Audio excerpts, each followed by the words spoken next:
Latest news, educate informations and stay tuned as smart your eyes. Latest news JST News Media Groups on station up to dates, journalist, society, them from Indonesian country effect in the days.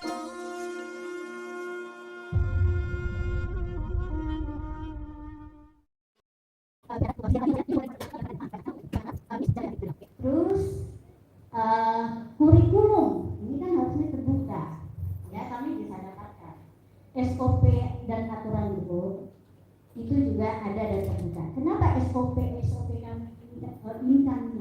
Ini adalah untuk menyamakan persepsi kita tentang interpretasi dari informasi yang ada di dalam dokumen itu. Misalnya ya, mungkin nggak ya orang dengan IP 2,3 mepet itu bisa menulis dalam 5 tahun. Pada masa itu kita lihat berapa SKS-nya, kemudian dengan variasi nilai seperti apa, mungkin nggak menulis.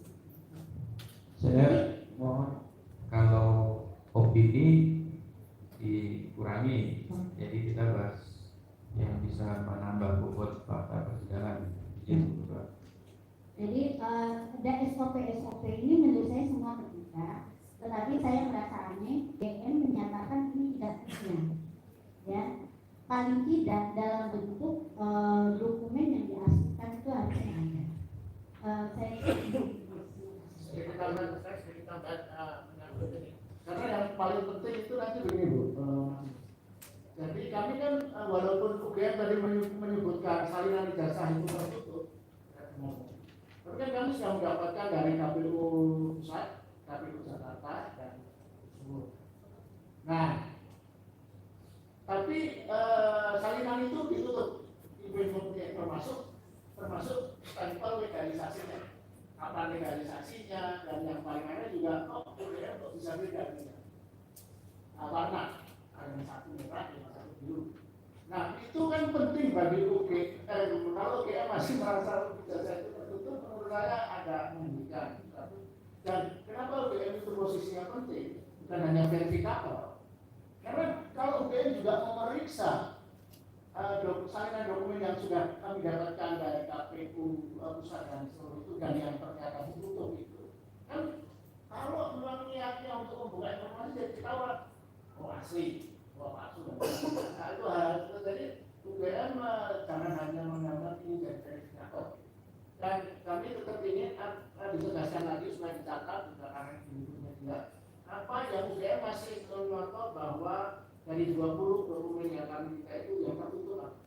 Ya, sebelum responnya saya tanggapi dulu. Memang tadi pada saat itu kan kami meminta melakukan uji konsekuensi untuk umum, bahwa untuk umum ijazah itu memang informasi dikecualikan untuk umum. Maka kalau ada diminta ke UGM yang bukan pejabat publik, ya UGM harus mengecualikan itu.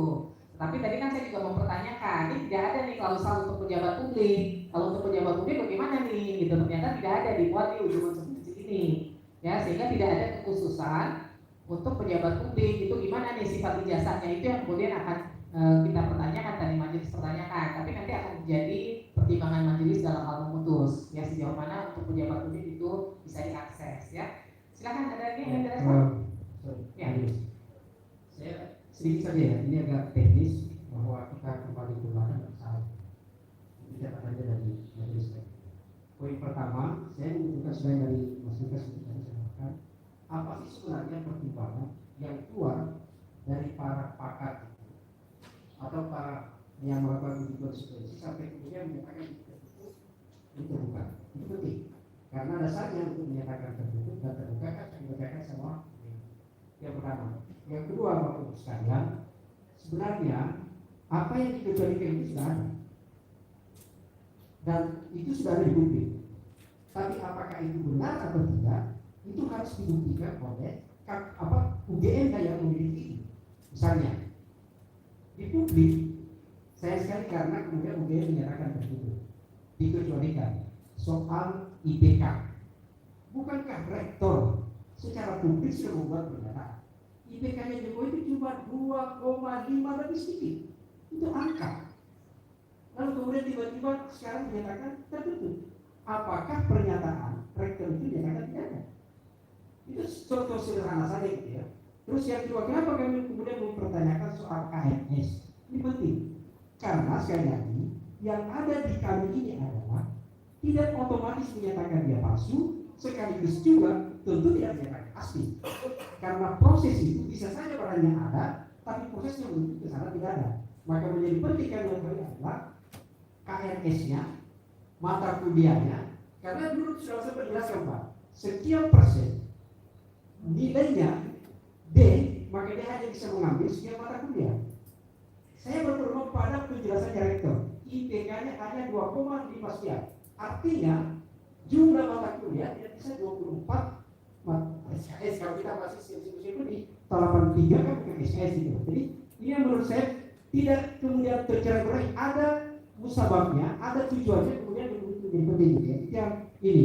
Nah yang terakhir adalah yang saya ini soal kemudian menyatakan tertutup dan dicurigai gitu ya. Bapak Ibu sekalian, coba kita lihat di pasal 18 ayat 2. Selain yang dikecualikan macam-macam yang tidak dikecualikan itu adalah Bapak menyatakan bahwa data pribadi tidak bisa dibuka. Mungkin karena di situ ada identitasnya Pak Jokowi soal tanggal lahir dan macam-macam. Apakah itu sudah pernah diminta sama Pak Jokowi untuk dia keberatan kalau dibuka tidak? Karena di pasal 2 itu kan ada yang menyatakan apakah dia diminta di situ. Apakah dia ada pernah ditanya Pak Jokowi mohon maaf kalau ini saya serahkan ke publik apakah ada keberatan atau tidak? Atau kita sendiri yang menafsirkan? Karena jangan-jangan justru negara baik-baik saja kalau dibuka tidak ada bencana. Itu saya mohon maaf. Baik, silakan pihak pemohon merespon. Yang pertama adalah mereka tadi menanyakan pihak pemohon pakarnya siapa saja, silakan disampaikan. Kemudian apa yang menjadi pertimbangan terhadap poin-poin informasi yang dikecualikan, itu silakan disampaikan. Tunggu dijelaskan ya. Baik, terima kasih majelis. Izin kami